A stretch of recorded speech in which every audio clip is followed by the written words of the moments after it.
Hello मेरे प्यारे विद्यार्थियों, आप सभी लोगों का यूपीएससी एकेडमी में एक बार फिर से बहुत बहुत स्वागत है। हम आपको हर बार की तरह एक बार फिर आपके लिए उपस्थित हुए हैं और आपके लिए हम लेकर आए हैं एक वेरी इम्पोर्टेंट इन्फॉर्मेशन। ये अगर आप इस क्लास को देखते हैं तो आपको 2023 में किसी भी प्रकार की सिलेक्शन से संबंधित समस्या नहीं आएगी। और अगर आप इस क्लास को अंत तक देखते हैं तो आपको जो भी डाउट 2023 से संबंधित आपके माइंड में चल रहे होंगे वह आपके दूर हो जाएंगे। तो आप सभी लोग लास्ट तक इस क्लास को देखिए, आपको सभी जानकारी हम एक ही क्लास में उपलब्ध कराते हैं। तो आइए हम आगे बढ़ते हैं और क्लास को आरंभ करते हैं। आप अगर 2023 के लिए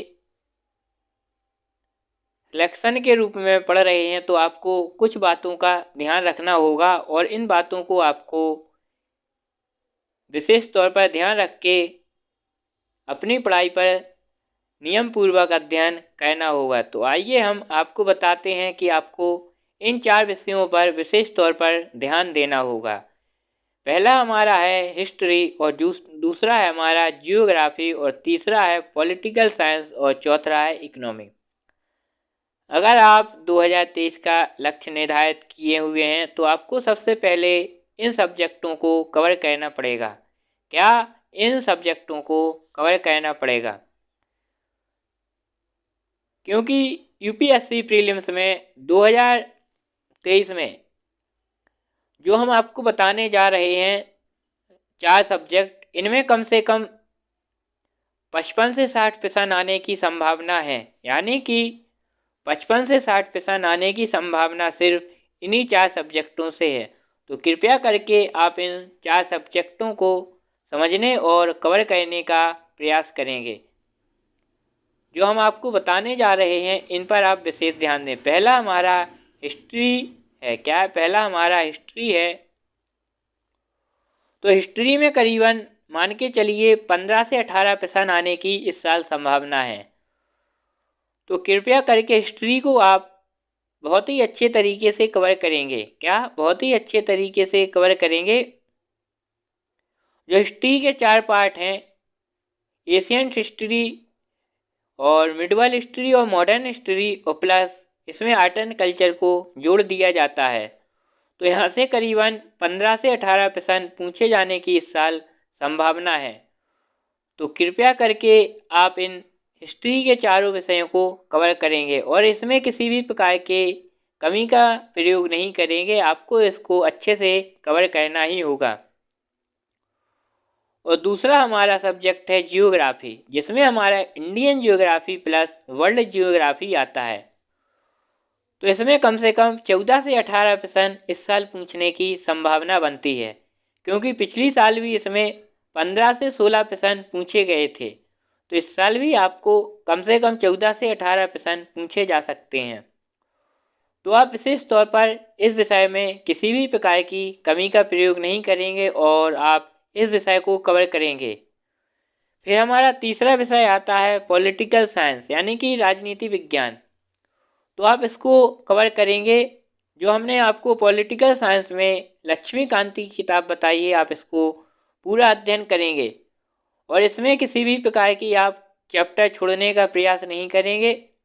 इसमें करीबन 18% आने की इस साल संभावना बन रही है, क्योंकि पिछली साल भी आपके 17% पूछे गए थे। क्या? पिछली साल भी आपके इस सब्जेक्ट से 17% पूछे गए थे।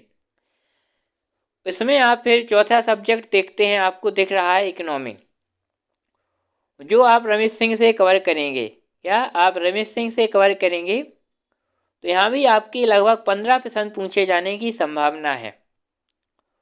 तो हम आपको अगर इन 4 विषयों के एक ओवरव्यू के रूप में बताएं तो करीबन 55 से 60% पूछे जाने की संभावना इस साल है। क्या है? 55 से 60% पूछे जाने की इस साल भी संभावना है। और यूपीएससी के जो प्रीलिम्स एग्जाम है इसमें ये 4 विषय 4 स्तंभ के रूप में कार्य करते हैं। क्या? 4 विषय 4 स्तंभ के रूप में कार्य करते हैं। आप इन 4 विषयों में से आप किसी भी विषय को छोड़ने का प्रयास नहीं करेंगे, अन्यथा आपको सिलेक्शन लेने में कठिनाई का सामना करना पड़ सकता है। इसमें आपको करंट अफेयर्स का भी जोड़कर चलना है और करंट अफेयर्स का भी इसमें महत्व होता है। जैसे कि आपको पॉलिटिकल साइंस और इकोनॉमी में करंट अफेयर्स को सबसे ज़्यादा वेटेज देना पड़ता है, जो हम आपको बता रहे हैं कम से कम 55 से 60%। तो यह जो प्रश्न आते हैं यह करंट अफेयर्स से भी संबंधित होते हैं, तो आपको करंट अफेयर्स का भी इसमें विशेष तौर पर ध्यान देना होगा। तो आइए हम आगे की ओर बढ़ते हैं। तो इन सभी विषयों में आपको करंट अफेयर्स भी जोड़ना पड़ेगा और करंट अफेयर्स में आपको कवर करने के लिए एग्ज़ाम जो डेट है, एग्ज़ाम डेट से आपको पिछले 18 महीने का कवर करना पड़ेगा। क्या? पिछले 18 महीने का आपको कवर करना पड़ेगा। यानी कि अगर आपको 18 महीने का कवर नहीं हो रहा है तो आप किसी भी प्रकार की समस्या में आ सकते हैं। तो कृपया करके आप जब 28 मई को एग्ज़ाम है तो आप उससे करीबन 18 महीने पीछे का करंट अफेयर्स पढ़ेंगे। यानी कि 2022 जनवरी से आप करंट अफेयर्स को कवर करेंगे। क्या? 2022 जनवरी से आप करंट अफेयर्स को कवर करेंगे और अप्रैल तक के करंट अफेयर्स को आप इसमें जोड़ेंगे। यानी कि करीबन आपको 15 से 17 महीने का करंट अफेयर्स इसमें जोड़ने का कार्य करना पड़ेगा, तब जाकर आपको इसमें कम से कम संभावना होती है कि आप ज़्यादा से ज़्यादा प्रश्न कवर कर सकते हैं। तो आपको 18 माह का करंट अफेयर्स कवर करना ही होगा। अगर आप अभी से करंट अफेयर्स कर रहे हैं तो आपको पिछले 18 माह का करंट अफेयर्स आपको मैगजीन और कुरुक्षेत्र के रूप में, और आपको विभिन्न मार्केट में बुकें आती हैं उसके माध्यम से आप कवर कर सकते हैं। लेकिन आपको 18 महीने का करंट अफेयर्स आपको कवर करना ही होगा, क्योंकि पिछले 18 महीने से भी प्रश्न पूछने गए हैं। यानी कि पिछले साल भी आपके करंट अफेयर्स में कम से कम 18 माह पिछले प्रश्न पूछे गए हैं और आपको इससे ज़्यादा करंट अफेयर्स कवर करने की कोई आवश्यकता नहीं है। फिर आपको इन्वायरमेंट और इकोलॉजी को भी कवर करना पड़ेगा। इन्वायरमेंट इकोलॉजी के इस 2-3 साल से सर्वाधिक प्रश्न पूछे जाते हैं, यानी कि सबसे ज़्यादा प्रश्न पूछे जाने लगे हैं और यह जियोग्राफी का हिस्सा है। क्या है? यह एक जियोग्राफी का हिस्सा है, लेकिन इसको अलग विषय के रूप में मान्यता देने का कार्यक्रम अब प्रारंभ हो गया है, क्योंकि इसमें प्रश्न पूछे जाने की संभावना हर साल बढ़ती जा रही है। इसमें भी कम से कम 12 से 15 प्रश्न पूछे जाते हैं। तो कृपया करके आप इस विषय को स्किप ना करें और इसको भी आप कवर करते चलेंगे। इसमें आपको संगठन और समितियां देखनी पड़ेंगी और जलवायु परिवर्तन से संबंधित आपको मोस्ट जितने भी टॉपिक हैं वह कवर करने पड़ेंगे और आपको इसमें करंट अफेयर्स से संबंधित जितनी भी संगठन और मीटिंगें होती हैं आपको इस पर भी आपको ध्यान देना पड़ेगा। फिर हम आपको बताएं, इससे पहले हमने जीएस कवर कर लिया, फिर आपको हम इसमें बताते हैं कि सीसेट आपको कैसे कवर करना है। सीसेट के लिए आपको मैथ प्लस रीजनिंग की सिलेक्टिव स्टडी करनी पड़ेगी। क्या? Selective study.